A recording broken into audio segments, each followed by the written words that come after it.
Bharatiya Janata party की जो पाखंड वाली जो ये मोर्चा जो इन्होंने किया है, ये विफल होने वाली। किसान प्रकोष्ठ के बारे में, किसानों के बारे में बात करने के लिए क्या आज भारतीय जनता पार्टी के पास अपना कोई नियत बचा है? नहीं। हमने देखा किस तरीके से किसानों की मौत हुई।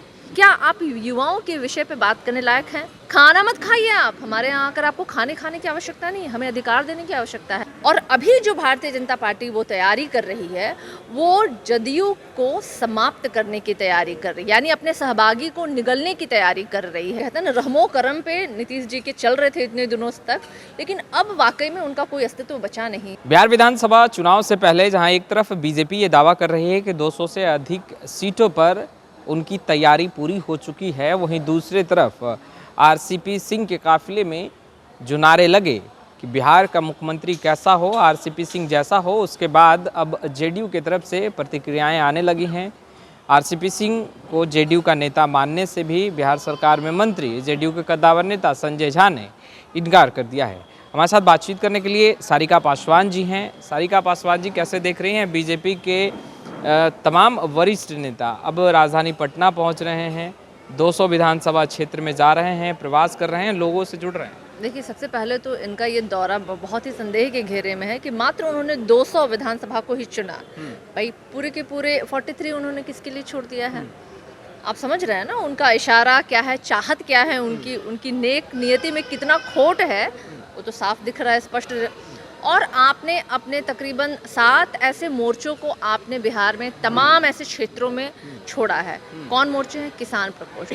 किसान प्रकोष्ठ के बारे में, किसानों के बारे में बात करने के लिए क्या आज भारतीय जनता पार्टी के पास अपना कोई नियत बचा है? नहीं। हमने देखा किस तरीके से किसानों की मौत हुई, 3 काले कानून को अंततः इन्हें वापस लेना पड़ा। युवा मोर्चा, युवाओं को जो कि सबसे ज़्यादा ज़रूरत उनको रोजगार की है, और प्रतिदिन वो सड़कों पे प्रदर्शन कर रहे हैं और लाठीचार्ज की जा रही है। तो क्या आप युवाओं के विषय पे बात करने लायक हैं? बिल्कुल नहीं। 2 विषय तो घट गया। तीसरी अगर हम बात करें महिला मोर्चा, इनकी महिलाओं पे बीजेपी शासित अभी जितना आप मतलब जस्ट डबल हो गया है, वो कह लीजिए कि उन पे प्रहार हुआ है जिस तरीके से, तो आप महिलाओं के विषय पे भी बात नहीं कर सकते हैं। अनुसूचित जाति जनजाति की बात करते हैं, जाके उनके घरों में खाना खाएंगे। भाई खाना मत खाइए आप, हमारे यहाँ आकर आपको खाने की आवश्यकता नहीं, हमें अधिकार देने की आवश्यकता है। वो भी मुंह नहीं है आपका, क्योंकि आप भारतीय जनता पार्टी ने आरक्षण पे सबसे ज़्यादा प्रहार किया है, आरक्षण मुक्त देश बनाने की कोशिश की है। तो ये भारतीय जनता पार्टी की जो पाखंड वाली जो ये मोर्चा जो इन्होंने किया है, ये विफल होने वाली है। अच्छा, ये बिल्कुल मतलब फ्लॉप होने वाला है। ये आपने कहा कि 200 विधानसभा क्षेत्रों में ही जा रहे हैं, 43 विधानसभा क्षेत्र छोड़ दिया, तो क्या बीजेपी मुख्यमंत्री नीतीश कुमार को बिहार विधानसभा चुनाव से पहले ही आंख दिखाने लगी है और तैयारी में जुट गई है? देखिए, भारतीय जनता पार्टी का आप पुराना इतिहास देख लीजिए, जिस भी गठबंधन में जिसके साथ भी रहती है उसको वो कमज़ोर करती है, उसको निगलने की कोशिश करती है। आपने देखा, अभी आप पिछला विधानसभा देख लीजिए बिहार का, हमारे साथ जब नीतीश कुमार जी थे तो उनकी सीटों की जस्ट डबल थी जीत की प्रतिशत, स्ट्राइक रेट, और अभी क्या है उनकी भारतीय जनता पार्टी के साथ जस्ट हाफ हो गई है। और अभी जो भारतीय जनता पार्टी वो तैयारी कर रही है, वो जदयू को समाप्त करने की तैयारी कर रही है, यानी अपने सहभागी को निगलने की तैयारी कर रही है। हालांकि बिहार की जनता ने उनको मुंह दिखाया है, दूसरे नंबर की पार्टी है ये लोग, लेकिन अभी भी देखिए भारतीय जनता पार्टी का एजेंडा जो है ना, वही जातीय धार्मिक ध्रुवीकरण जो हमेशा से रही है, लोगों को ठगना, छल करना। तो ये जो है ना, ये जो मोर्चे जो है ना, इसका सही नाम पता है क्या होना चाहिए?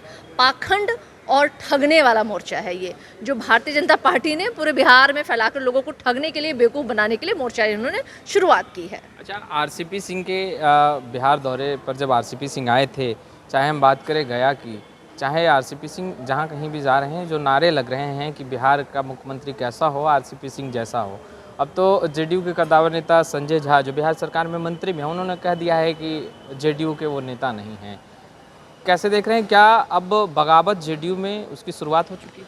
देखिए, आरसीपी सिंह जी का कोई अस्तित्व नहीं है नीतीश कुमार जी के बाहर, और जब नीतीश कुमार जी ने आरसीपी सिंह जी को नेगोशिएशन के लिए दिल्ली भेजा था, तो इन्होंने क्या किया था, वो खुद ही एक मुकुट अपने माथे पे सजा करके वो पटना वापस आ गए, बिहार वापस आ गए। तो आप समझ सकते हैं, ये तो गवारा माननीय मुख्यमंत्री नीतीश कुमार जी को हुआ नहीं, और उसके परिणाम स्वरूप क्या हुआ, आरसीपी सिंह जी का हर्ष हम सब ने देखा है। तो जनता दल यूनाइटेड में निश्चित रूप से आरसीपी सिंह जी की कोई जगह नहीं, उनका कोई जनाधार नहीं है। ठीक है, वो कहते हैं ना रहमो करम पे नीतीश जी के चल रहे थे इतने दिनों तक, लेकिन अब वाकई में उनका कोई अस्तित्व बचा नहीं है। तो अब घूमते रहें, अब कमंडल लेकर के घूमते रहें, उसमें क्या हम लोगों को कहना है। मतलब दो गुटों में बट चुकी है जेडीयू। मुझे नहीं लगता है कि आरसीपी सिंह के पास कोई जनाधार भी है। और गुटों की अगर हम बात करें तो जनता दल यूनाइटेड कई गुटों में बटा हुआ है। गुटबाजी हम देख रहे हैं, कभी कोई आता है अपना शक्ति प्रदर्शन करता है, कभी ललन सिंह जी आरसीपी सिंह जी करते हैं। मतलब लगातार कोई ना कोई जो है शक्ति प्रदर्शन करने में लगा। तो ऐसा कब होता है? जब अंदर खाने बहुत सारे गुट बटे जाते हैं, तभी तो लोग हैं ना कि इस तरह के अपने शक्ति प्रदर्शन करके दिखाना चाहते हैं कि मेरा ये अस्तित्व है। लेकिन अगर आरसीपी सिंह के संदर्भ में मैं बोलूँ तो मुझे लगता है कि आरसीपी सिंह जी का अब कोई जनाधार नहीं है।